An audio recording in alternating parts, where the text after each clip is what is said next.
Hello and welcome back to another video. Today I'm going to be showing you how to make Google Chrome your default browser in Windows 11.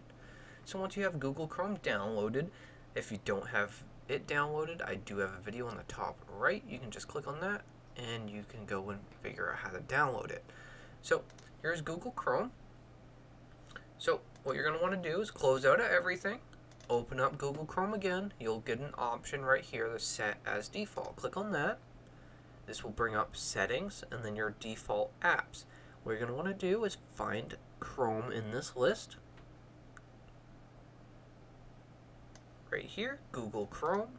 Click on it. And then you want to click on Set Default. And once you click on that, Google Chrome will become your default for everything except for PDF, SVG, HTML, FTP, and that's it. So, I hope this video helps you.